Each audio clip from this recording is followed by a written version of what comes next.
She was laughing, living her life, smiling like nothing ever happened. And me, I was still stuck in a conversation that ended months ago. It didn't feel special in the beginning. No dramatic moment. No movie-like coincidence. Just a simple message. Hey, do I know you? I remember staring at that text longer than I should have. Not because it was special, but because something about it felt calm, safe. So I replied. And that's how it started. At first, it was nothing serious. Just random conversations. Where are you from? What do you do? What kind of music do you like? Normal things. Forgettable things. But somehow, I didn't forget them. Because slowly, she stopped being just another person in my phone. She became a habit. Every morning, I would check my phone. Not for notifications, but for her message. And every night, I stayed awake a little longer just to talk to her. It became routine. A silent routine. One that didn't need effort. It just happened. Days turned into weeks. And weeks turned into something deeper. We started sharing things we don't usually tell people. Her fears, my worst days, her overthinking, my insecurities. And the strange part, there was no pressure, no expectations, no labels, just presence. And that felt real, more real than anything I had experienced before. She once said, "You understand me." And I don't know why, but that sentence stayed with me. Because I thought, maybe I finally found someone who sees me, not just talks to me, not just replies, but actually understands. We started depending on each other, emotionally, mentally, without realizing it, without planning it. It just happened, slowly, deeply, dangerously. But things don't break suddenly. They fade. And I didn't notice it at first, because when you're used to something, you don't see it changing. Her replies started getting late. At first, it didn't bother me. People get busy. I told myself that. But then, her messages got shorter. Less effort. Less emotion. Lesser. Okay. Yeah. That's all I started getting. And I kept replying like nothing changed. Like I didn't feel the distance growing. Like I didn't notice the silence between her words. I told myself I was overthinking. I told myself she was just busy. I told myself everything was fine. But deep down, I knew something was slipping away. She stopped sharing her day. Stopped asking about mine. Stopped being curious. Stopped being present. And somehow, I stayed. I stayed even when conversations felt forced. I stayed even when I was the only one trying. I stayed even when I knew I was slowly losing her. Because losing her felt worse than losing myself. Then one day, everything ended. Not with a fight. Not with an argument. Not even with anger. Just one message. I think we should stop talking. That's it. No explanation. No reason. No emotion. Just the sentence. A simple sentence. That destroyed everything. I stared at it for a long time, reading it again and again and again, like somehow, if I read it enough times, it would change. I wanted to reply. I really did.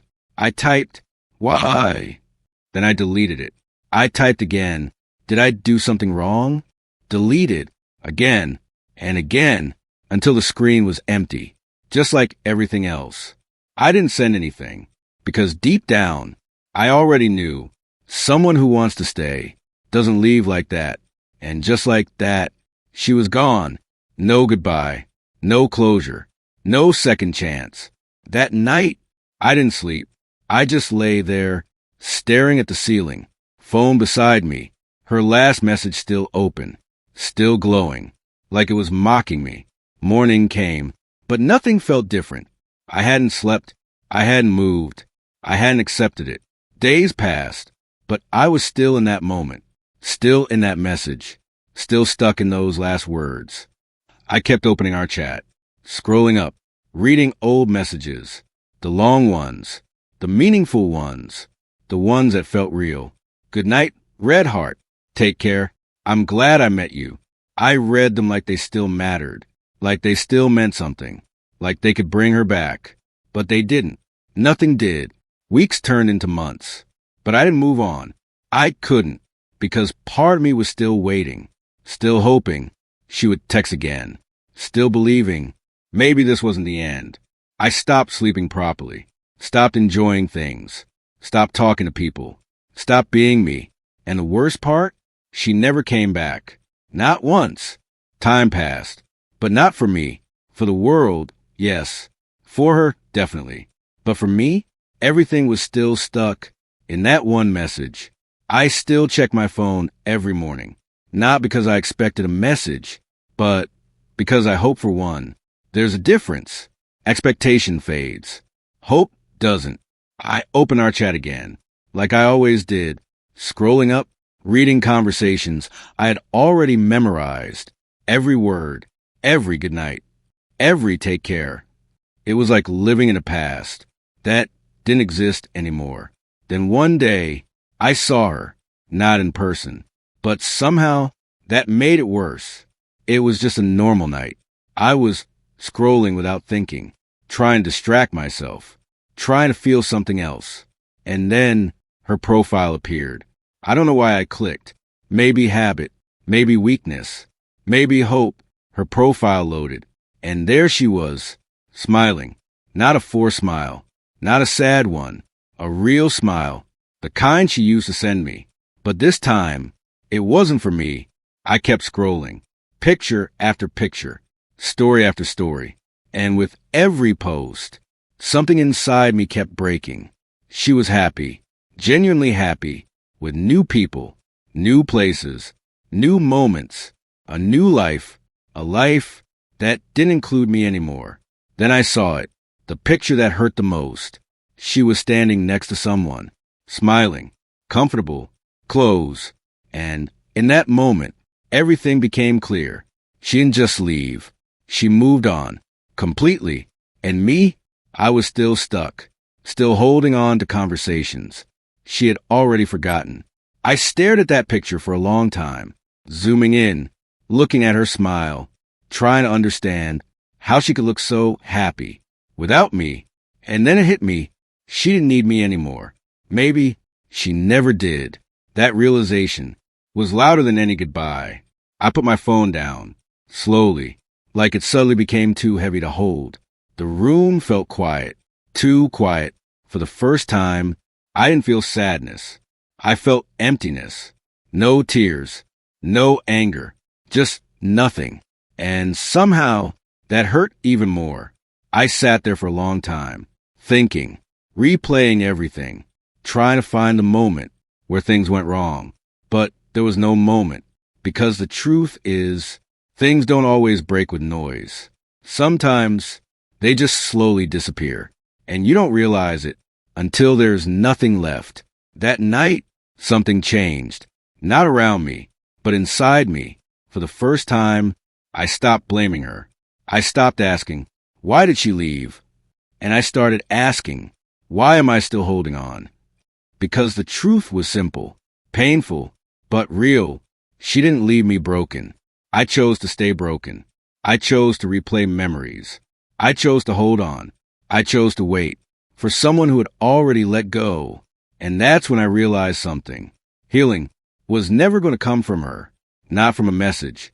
Not from an apology. Not from closure. It had to come from me. And that was the hardest part. Because letting go doesn't feel like strength. It feels like loss. Again. But I knew I couldn't keep living like this. So I started small.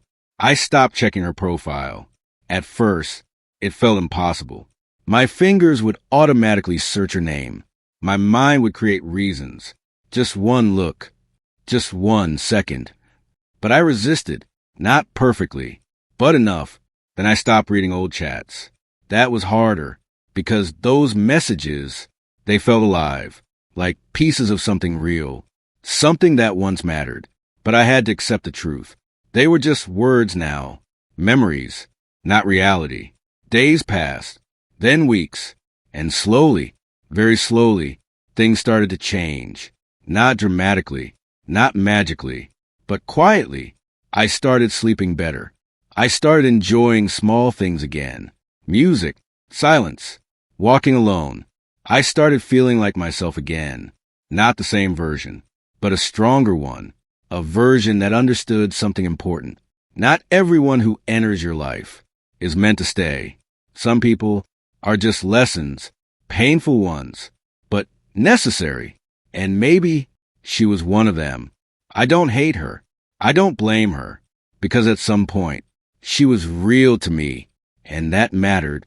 But now, so do I. For the first time, I wasn't waiting for her message. I wasn't hoping for her return. I wasn't stuck in the past.